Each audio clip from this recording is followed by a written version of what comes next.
Admiral Vextar's massive frame trembled as he faced the tribunal.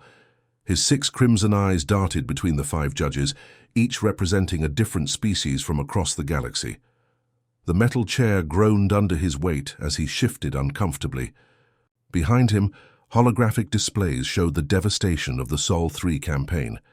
Entire fleets reduced to space debris, proud warriors broken and fleeing. "I've commanded fleets for 3 centuries, Vextar began, his voice a low rumble that vibrated through the chamber walls. "I've conquered 47 worlds. I've seen species surrender at the mere sight of our ships on their horizon. But the humans," he paused, his claws scraping against the table. "The humans are different." Tribunal leader. Corthan leaned forward, her crystalline features catching the chamber's blue light. "Different how, Admiral?" "Our intelligence report suggested they were a primitive species, barely capable of interstellar travel." A bitter laugh escaped Vextar's throat. "That's exactly what we thought. Our scout ships reported a young civilization, maybe 500 years from achieving true space dominance. Their weapons were crude, their ships basic fusion drives. We estimated the entire conquest would take 12 solar cycles." The chamber's atmospheric processors hummed louder as tension filled the air. Vextar's middle pair of eyes closed, while the others remained fixed on the tribunal. "I remember the day we arrived at their system. 3,000 ships, the largest conquest fleet in Halian history. Our flagship, the Eternal Dominion, could have single-handedly destroyed their primitive space stations. We sent the standard surrender demand, expecting them to fall to their knees like every other species. Meanwhile, millions of miles away, in the cold vacuum of space, Captain Hyunwoo stood in the command center of Lunar Defense Station. The massive facility orbited Earth's moon, its hull scarred from countless battles over the past 6 months. Through the reinforced windows, Earth hung like a wounded jewel against the starfield, its surface marked by the glowing craters of orbital bombardments. "Contact from the alien fleet, sir," Lieutenant Yunseo announced from her station. Her fingers danced across holographic controls, intercepting the alien transmission. "Same message as always, immediate surrender or total annihilation."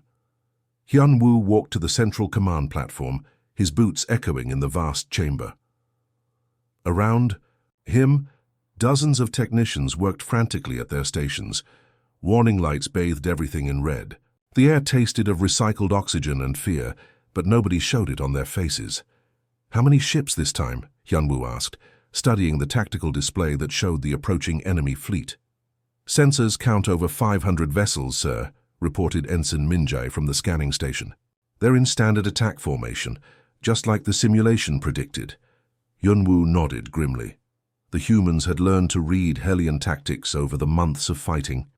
Every attack followed the same pattern: overwhelming force, demand for surrender, then systematic destruction if refused. But humans had learned something the aliens hadn't expected: how to use their predictability against them. "Yunseo, open a channel to the alien commander," Hyunwoo ordered. "Channel open, sir," Hyunwoo's voice carried across space to the alien fleet. "This is Captain Hyunwoo of the Lunar Defense Force. We've received your surrender demand." Back in the tribunal chamber, Vextar's expression darkened as he remembered that moment. The human captain's voice came through our speakers, calm as deep space. "I expected begging, panic, the usual responses we get from inferior species facing extinction." "And what did he say?" asked Judge Mortek, his insectoid features clicking with curiosity. Vextar's claws clenched. "He said, 'Admiral Vextar, this is Captain Hyunwoo.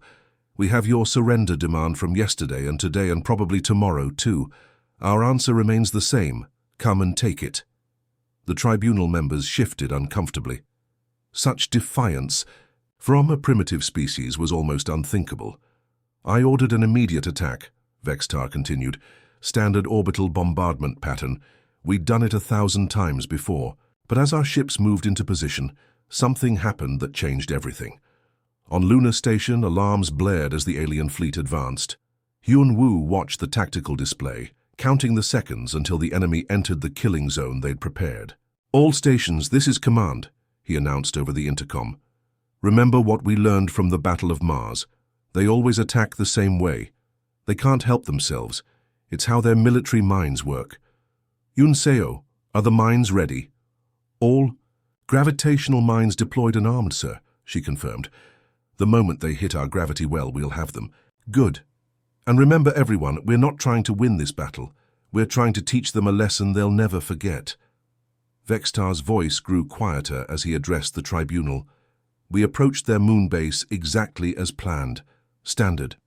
Siege formation, energy shields at maximum, weapons charging for orbital strike. Everything was perfect by the book. That should have been their doom. His 6 eyes closed completely for a moment. Instead, it became ours. Admiral Vextar's voice echoed through the tribunal chamber as he relived the nightmare of first contact. His massive hands trembled as he gestured toward the holographic display showing the Sol system. 3,000 ships, he repeated, his 6 eyes staring at the flickering star map. The largest fleet ever assembled by the Helian Empire. We had conquered entire star systems with 1/10 of that force. Our war computers calculated a 97% chance of complete victory within 14 standard days. The tribunal members leaned forward as Vextar's expression grew haunted. We sent advanced scouts to map their defenses. What we found should have been laughable. A few orbital stations, primitive missile platforms, and ground installations that looked like they were built from scrap metal. Their technology was centuries behind ours. Judge Corthan activated a data pad. Yet somehow, Admiral, your mighty fleet was defeated. How is this possible? Vextar's claws scraped against the metal table. Because we measured them by our standards. We looked at their weapons and saw weakness. We looked at their ships and saw primitive designs. But we never looked at their hearts. We never understood what kind of enemy we were facing. The hologram shifted to show the red surface of Mars, where the first ground battles had taken place. Smoke still rose from the ruins of human colonies, testament to the devastating power of Helian orbital bombardment. I remember the first ground assault, Vextar continued. We landed on their colony world, the one they called Mars. Our troops expected to find cowering survivors begging for mercy. Instead, they found something else entirely. On the rust-colored surface of Mars, Sergeant Dae-hyun crouched behind, the twisted remains of what had once been a residential building. The metal was still warm from the alien plasma bombardment that had turned New Sol Colony into a graveyard 3 days ago. His combat suit's heads-up display showed radiation levels that should have been lethal, but the humans had adapted even to that. Movement. 2 clicks northwest, whispered Private Jiwoo through the comm system. She was positioned on a collapsed overpass, her rifle trained on the approaching enemy patrol. 12 contacts moving in standard formation. Dae-hyun smiled grimly. The aliens were predictable, following their military textbooks even when fighting in unfamiliar terrain. He activated his squad's tactical network, watching as his soldiers' positions appeared on his visor display. Minho, take position behind the power station ruins, he ordered quietly. Harin, circle around to their 6 o'clock. We hit them, fast, and disappear before they can call for backup. Private Minho moved like a shadow through the debris field, his feet finding silent paths through the rubble. He carried a captured Helian plasma rifle, its alien symbols still glowing softly in the Martian twilight. Beside him, Corporal Harin checked her improvised explosives, devices cobbled together from human mining equipment and alien power cells.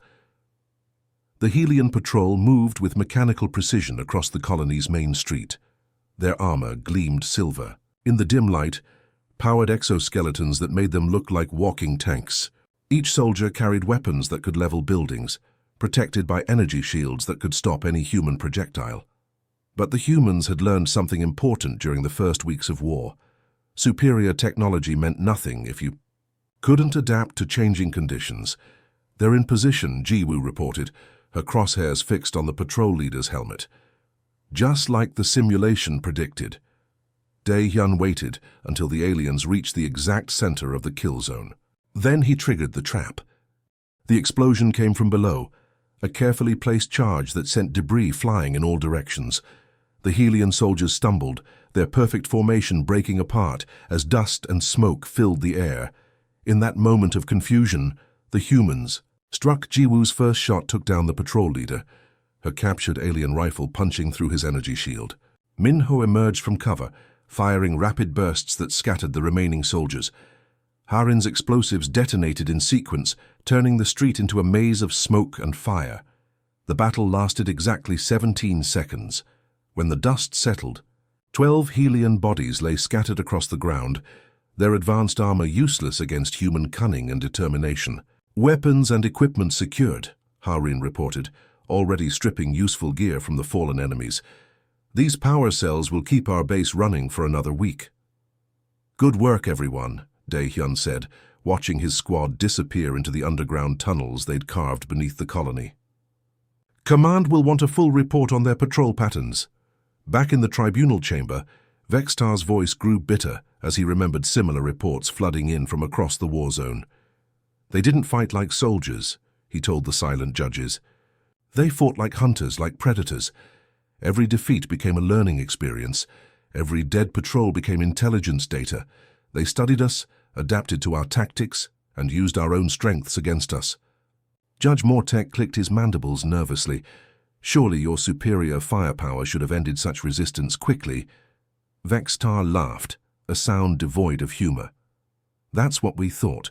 We controlled the skies, the orbital space, even the major population centers. But the humans, they didn't care about territory. They cared about making us pay for every meter of ground." He activated another hologram, showing casualty reports that made the tribunal members gasp. "For every human we killed, they killed 3 of our soldiers. They turned their own ruins into weapons, their destroyed cities into mazes where our technology meant nothing." The Admiral's voice dropped to almost a whisper. "They didn't try to hold ground or protect supply lines like civilized armies do. They moved like ghosts, striking where we were weakest and vanishing before we could respond. Every victory we achieved became meaningless because they simply adapted and attacked us somewhere else. It was like fighting a disease," he concluded, his 6 eyes meeting each judge in turn. "A virus that learned from every treatment we tried, growing stronger with each failed cure. And that was only the beginning of our nightmare."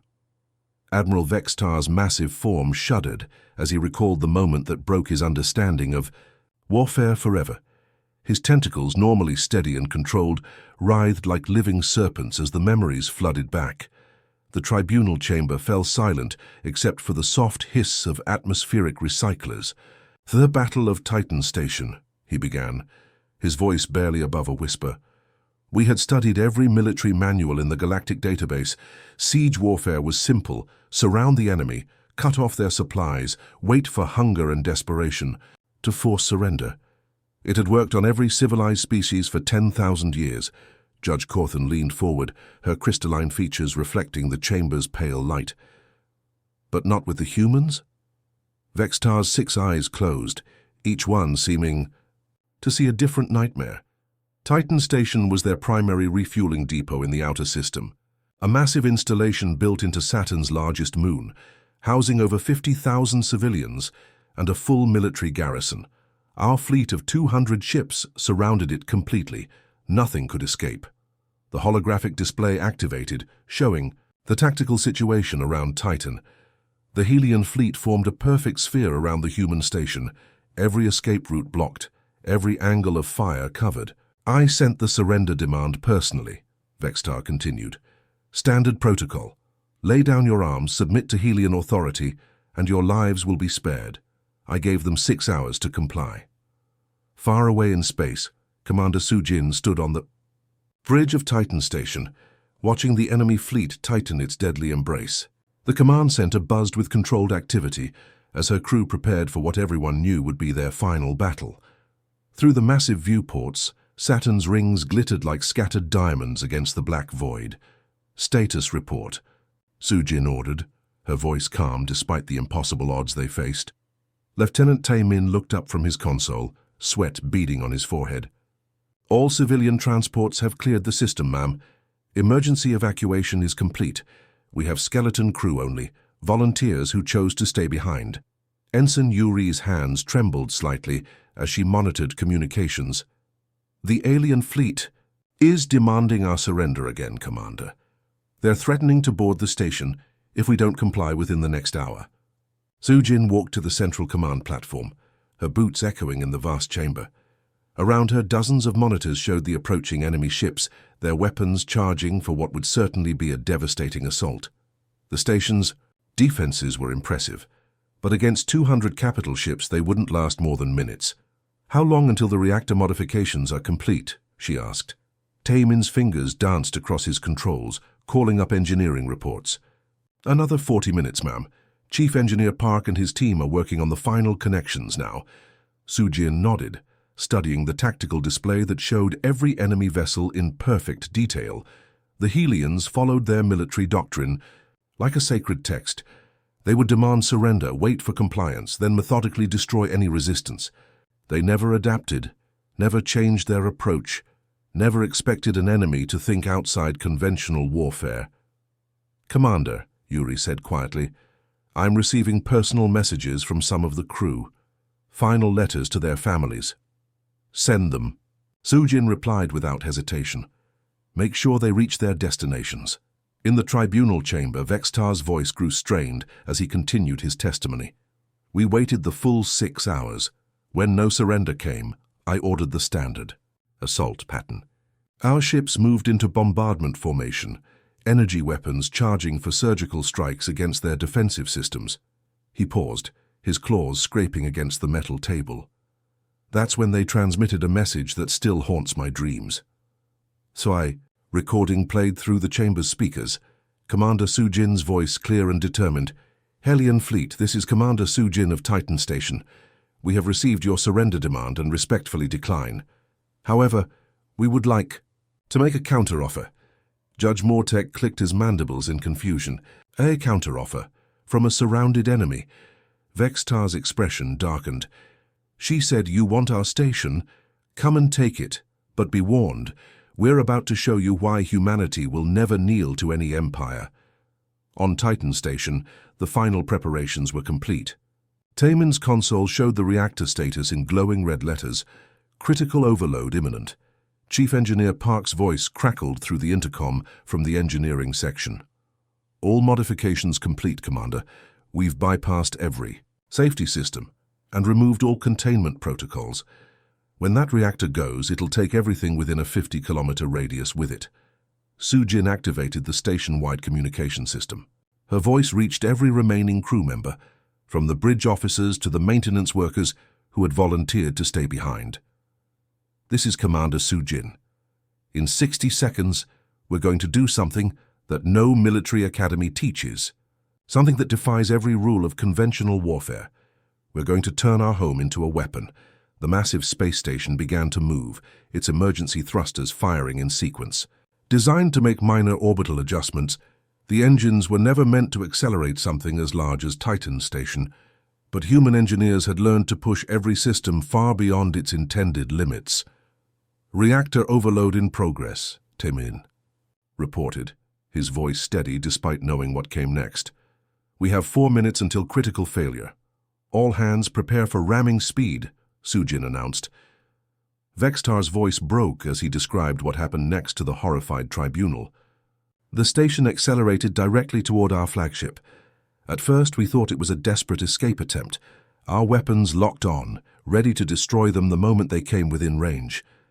He shuddered, his tentacles coiling around himself. "Then we realized the truth. They weren't trying to escape.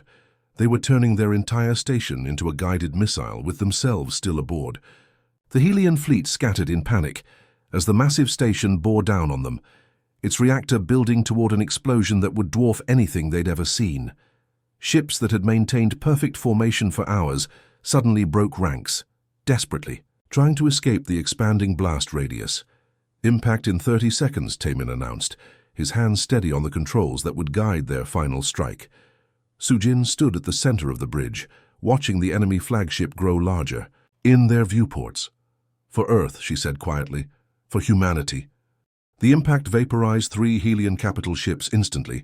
The reactor explosion that followed scattered the entire siege fleet like leaves in a hurricane, their perfect formation shattered, their morale broken. Vextar's voice was barely audible as he concluded. They used themselves as ammunition, 50,000 tons of metal and reactor core, guided by warriors who chose death over surrender. No species in the galaxy fights like that. No sane civilization turns their own homes into weapons. On Europa, millions of kilometers away, Captain Dongwu received the final transmission from Titan Station. The message was brief but clear. The siege fleet was broken, the station was gone, and Commander Sujin's sacrifice had bought precious time for the human resistance. Around him, his soldiers, HR, Kyung-ho, and Bom, listened in stunned silence. They were next in line for the Helion advance, their ice-covered world the next target for conquest. "Sir," HR asked quietly, her weapon ready. "What are our orders?" Dongwu looked at the tactical display showing the approaching enemy ground forces, then at his soldiers' faces. Each one showed the same determination that had driven Commander Sujin to her final choice. "We hold the line," he said simply. "Whatever it takes." Admiral Vextar's voice cracked as he reached the most disturbing part of his testimony. His massive frame seemed to shrink in the tribunal chair, 6 eyes darting nervously between the judges. The chamber's atmospheric processors hummed louder, as if the very air itself was tense with anticipation. "We pride ourselves on understanding our enemies," Vextar began, his claws scratching deep grooves in the metal table. "Before any conquest, our scientists study the target species for months. We map their psychology, their social structures, their breaking points. We know exactly how much pressure to apply before they surrender." Judge Cawthon leaned forward, her crystalline features reflecting the chamber's pale light. "And the humans, what did your analysis reveal?" Vextar's tentacles writhed in agitation. "Everything we expected. They were emotional creatures, driven by fear and survival instincts. Their stress responses should have made them predictable, controllable. We thought we could break their will within days." The holographic display activated, showing brain scans and psychological profiles that made the tribunal members recoil in shock. The data streams showed human neural activity during combat, patterns that defied every known model of battlefield behavior. "But they weaponized their own minds," Vextar whispered. "They turned their emotions into tactical advantages in ways we never imagined possible." Deep beneath the Swiss Alps, in the reinforced bunkers of New Geneva Research Facility, Dr. Hai Jin worked with desperate intensity. Banks of computers lined the walls, their screens filled with real-time biological data from human soldiers fighting across the solar system. The air smelled of ozone and determination, punctuated by the constant hum of life support systems. "Neural pathway enhancement is holding steady," her assistant Kyung-ho reported, his fingers dancing across holographic controls. "Combat effectiveness has increased by 43% across all test subjects." Hee-jin adjusted the complex chemical formula displayed on her main screen, fine-tuning a cocktail of synthetic hormones and neural enhancers. What she was creating went against every medical oath she'd ever taken, but the survival of humanity depended on pushing the human body and mind beyond their natural limits. "The adrenaline synthesis is working better than we hoped," she said, monitoring the vital signs of soldiers thousands of kilometers away. "But we need to be careful. Push too hard and we'll burn out their nervous systems." Kyung-ho pulled up tactical reports from the front lines, his expression growing grim. "The casualty rates are still climbing, Doctor. Even with the enhancements, we're losing 3 soldiers for every alien we kill." Hee-jin's jaw tightened as she watched the data streams. Each blinking dot represented a human life, a person who had volunteered to become a test subject in humanity's most desperate experiment. They were turning their own species into living weapons, enhancing aggression, pain tolerance, and reaction. Speed through carefully controlled chemical manipulation. "Then we push harder," she decided, increasing the dosage parameters. Authorization code Alpha 77. Emergency battlefield protocols are now active. Meanwhile, on the ice-covered surface of Ganymede, Corporal In-Soo felt the combat stimulants flooding his bloodstream. The world around him seemed to sharpen into crystal clarity, every sound amplified, every movement traced in perfect detail. His heart pounded with controlled fury as the chemical enhancement kicked his nervous system into overdrive. "Contact in 30 seconds, he whispered into his comm unit, watching the alien patrol approach through his rifle scope. Beside him, Privates Myung and Woo Jin checked their improvised explosives. devices cobbled together from mining equipment and stolen alien power cells.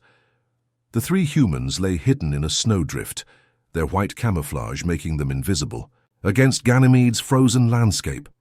They had been waiting for 6 hours, motionless despite the bone-chilling cold, for this moment when the enemy patrol would pass through their kill zone. "Remember the briefing," Insu said quietly. "These aren't just enemy soldiers. They're the ones who bombed the civilian shelters on Titan. They're the ones who used poison gas on the children's hospital in New Geneva." Mi Young's grip tightened. On her weapon, the combat stims amplifying her emotional response to the memories. The enhanced adrenaline didn't just make them faster and stronger. It made them angrier, more focused, more willing to die for their cause. In the tribunal chamber, Vextar's voice grew hollow as he explained what his scientists had discovered. About human psychology. They form emotional bonds with their military units that go beyond simple camaraderie, he told the horrified judges.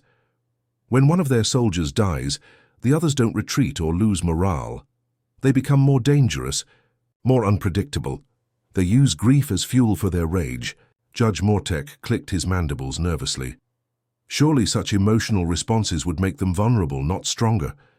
Vextar's laugh was bitter and harsh. "That's what we thought. We killed their leaders, expecting their units to collapse. Instead, they fought harder. We destroyed their homes, thinking they would surrender to protect what remained. Instead, they fought with nothing left to lose." He activated another hologram, showing combat footage that made several tribunal members look away in disgust. Human soldiers charging into certain death, their faces twisted with fury and determination, their weapons blazing until their last breath. The attack on the Helion forward base on Ganymede began at dawn, local time.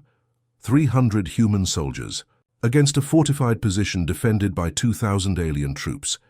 The odds were impossible, the outcome predetermined, except that no one had told the humans they were supposed to lose.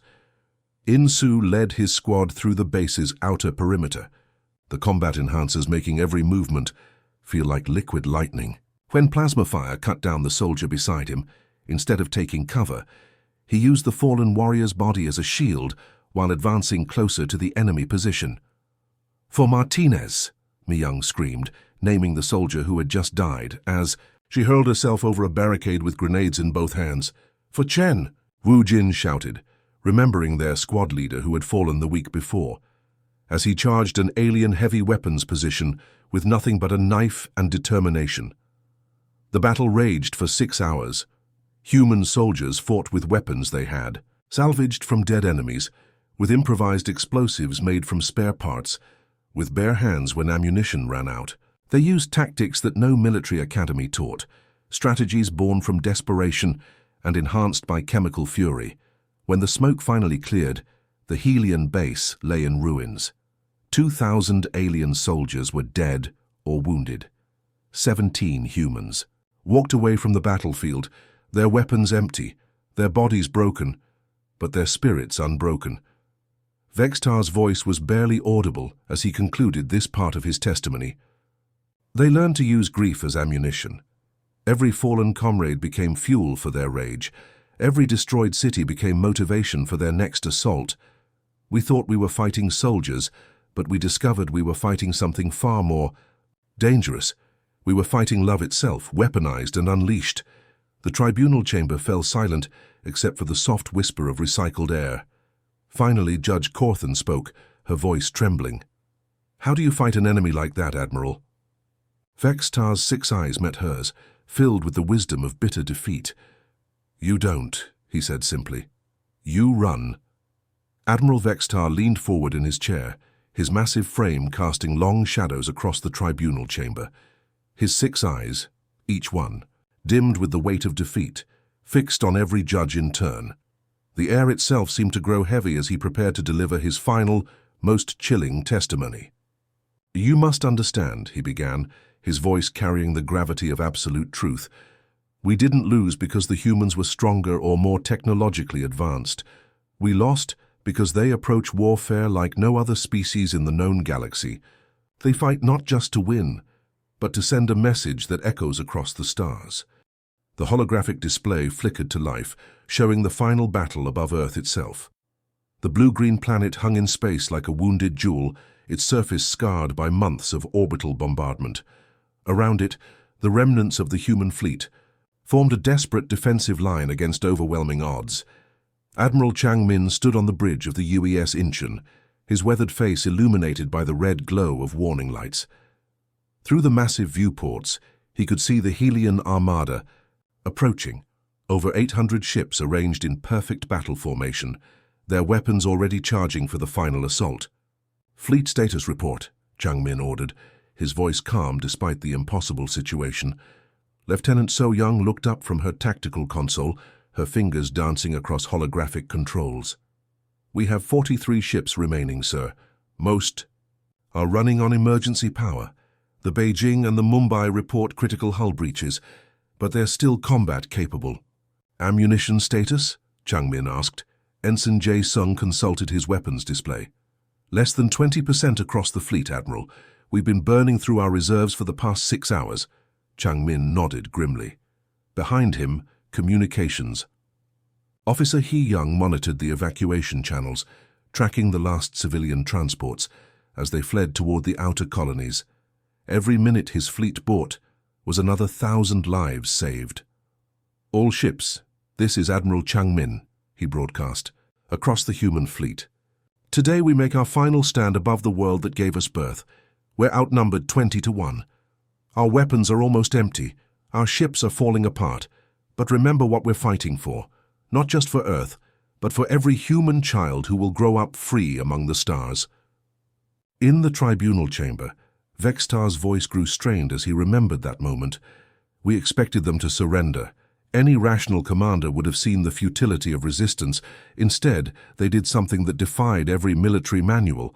In our database, the hologram showed the human fleet breaking formation, not to retreat but to advance.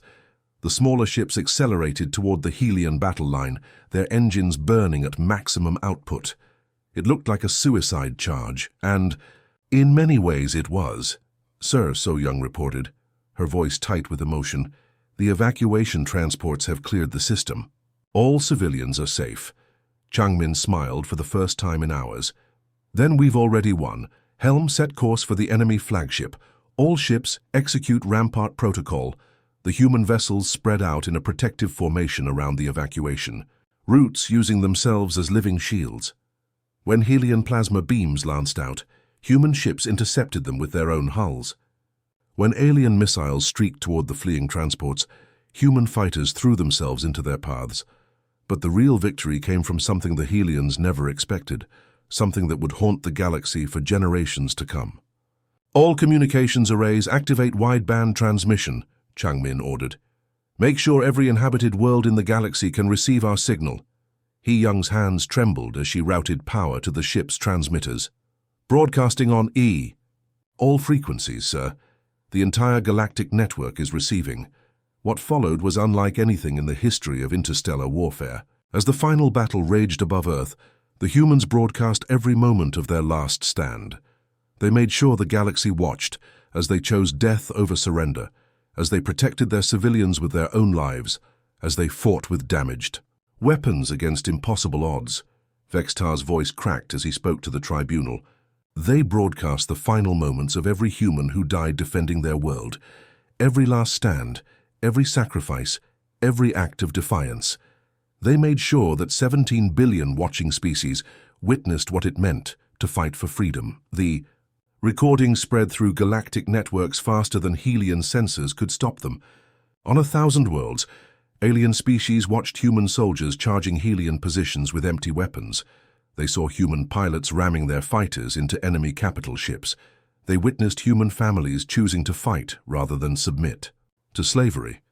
Captain Jae Sung's voice echoed across the galaxy as his ship's reactor overloaded. "For Earth, for humanity, for every species that dreams of freedom." Lieutenant So Young's final transmission as her vessel broke apart. "We may fall today, but our children will be free." The images burned themselves into the collective consciousness of the galaxy. Species that had never heard of Earth suddenly knew the story of humanity's last stand. Worlds that had submitted to Helian rule without resistance began to question their choices. The broadcasts had an effect we never anticipated, Vextar continued, his tentacles writhing with the memory. Within one galactic standard year, 17 species had declared war on the Helian Empire. Worlds that had been conquered decades ago suddenly erupted in rebellion. They used human tactics, human strategies, human determination. The tribunal, members sat in stunned silence as the implications became clear. A single species' refusal to surrender had sparked the largest galactic uprising in recorded history. The humans turned their own extinction into a rallying cry for revolution, Vextar concluded. They weaponized hope itself, made martyrdom into a galactic movement.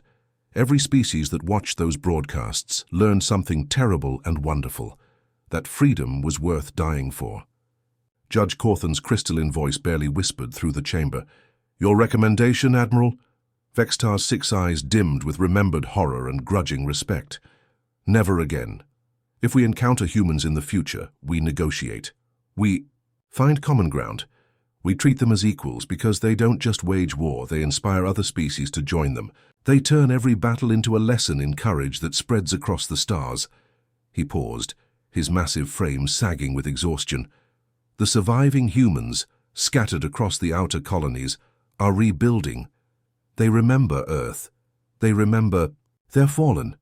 And they're making sure the galaxy never forgets what it means to fight like a human."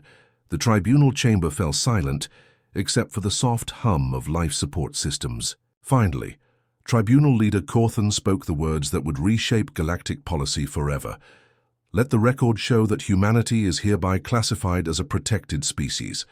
Any act of aggression against human settlements will be considered an act of war against this tribunal." Vextar nodded slowly.